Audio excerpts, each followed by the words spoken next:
कौन सी पेंशन हमारे लिए अच्छी रहेगी और कौन सी पेंशन हमें चाहिए। सवाल आया सरकार पे बोझ का। मेरा कहना यह है, जब मैं ओपीएस के बारे में बात करता हूँ, सरकार के ऊपर कभी भी पेंशन का बोझ था ही नहीं। ओपीएस का बोझा कभी भी सरकार के ऊपर था ही नहीं और आज भी नहीं है। ये बात मेरे को एक्सप्लेन करने के लिए थोड़ा पीछे जाना पड़ेगा हिस्ट्री में। देखिए, हिंदुस्तान में पेंशन का प्रोविज़न कब हुआ? 1857 में पहली बार ब्रिटिश सरकार ने पेंशन का प्रोविज़न किया, लेकिन वो सोशल सिक्योरिटी के रूप में नहीं था, वो वफादारी के आधार पर था। जो ब्रिटिश सरकार से जो लोग वफादार थे, उनके लिए वो वफादारी सुनिश्चित करने के लिए एक पेंशन का रहा था। लेकिन 1871 आते आते गवर्नमेंट ने ये रियलाइज़ किया कि जो गवर्नमेंट एम्प्लॉय है उसको कोई दूसरा काम करने का, बिजनेस करने का तो परमिशन है नहीं, वो कर नहीं सकता, और वो अपनी पूरी ज़िंदगी यहाँ बैठ के सरकारी काम करता है। अगर उसके दिमाग में ये आया कि मेरे रिटायरमेंट के बाद क्या होगा, मेरे परिवार का क्या होगा,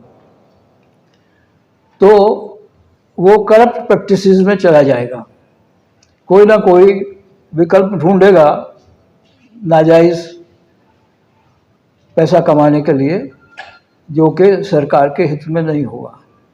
ये सोचते हुए सरकार ने उस समय 1871 में पेंशन एक्ट लाया।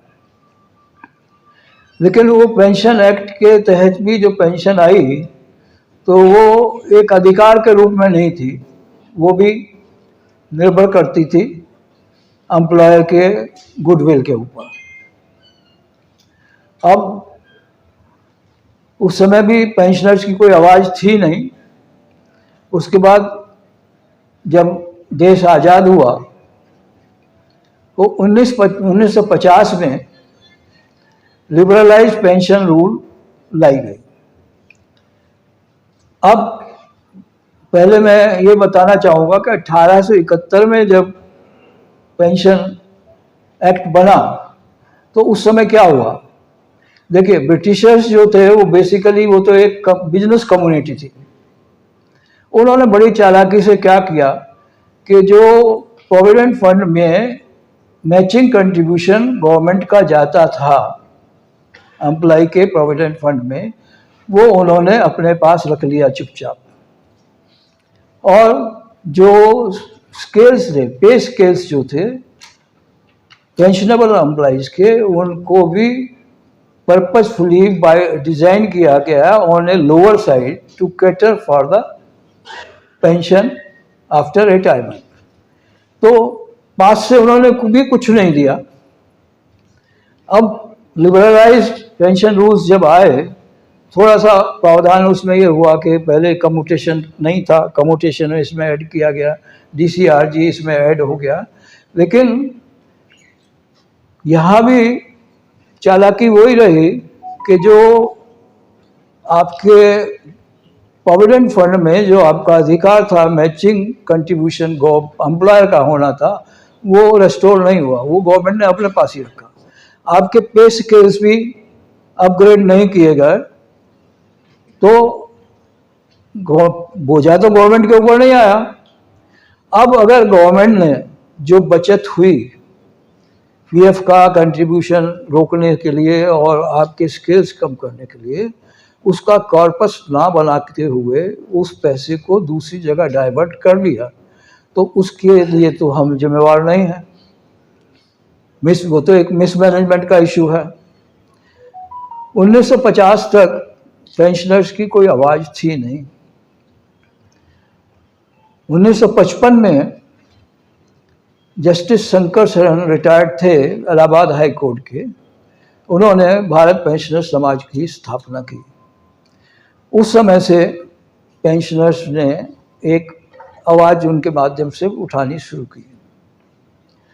और सवाल पहले ये आया कि भाई एम्प्लॉय की अगर डेथ हो गई तो बाद में क्या पेंशन बंद हो जाएगी? तो 1964 में फैमिली पेंशन का प्रोविजन लाया गया।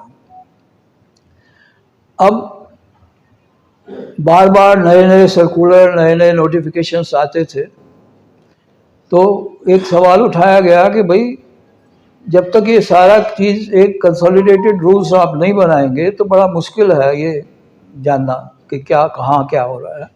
तो 1972 में CCS पेंशन रूल्स लाए गए। अब इस समय भी कोई मेडिकल का प्रावधान नहीं था उसमें। कम्यूटेशन ऐड हो गया, DCRG भी ऐड हो गई, फैमिली पेंशन भी ऐड हो गई, लेकिन ना तो डियरनेस रिलीफ का प्रावधान था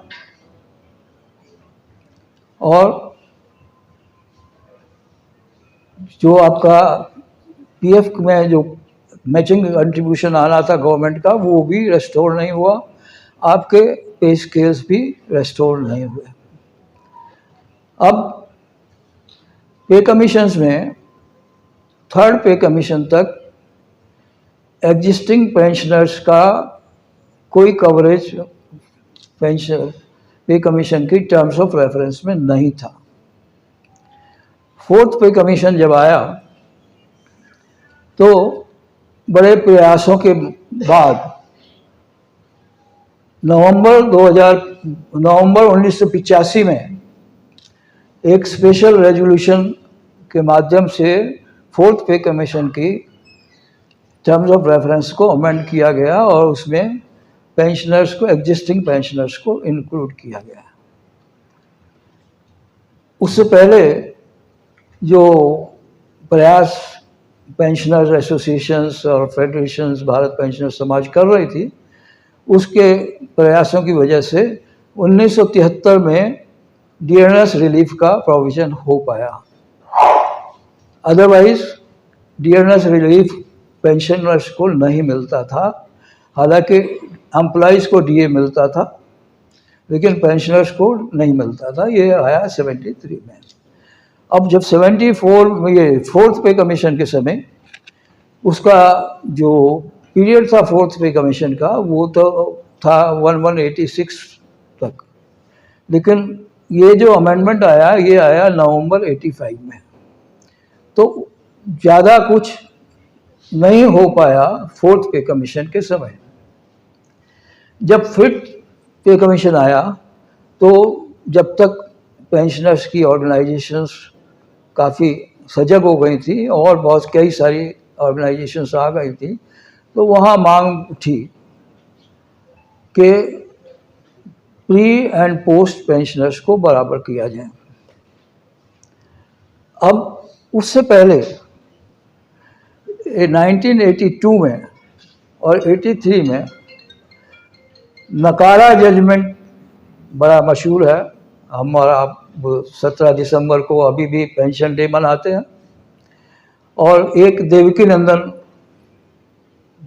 का जजमेंट था सुप्रीम कोर्ट का।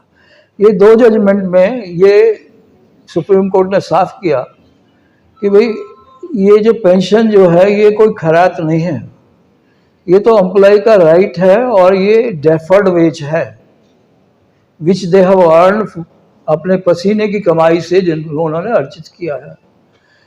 साथ ही ये भी कहा गया कि पेंशन कितनी होना चाहिए। सुप्रीम कोर्ट का ये जजमेंट ये इसमें ये कहा गया कि पेंशन इतनी होना चाहिए जिससे एक कर्मचारी उसी स्टैंडर्ड से रह सके जिससे वो सर्विस काल में रहता हुआ आया।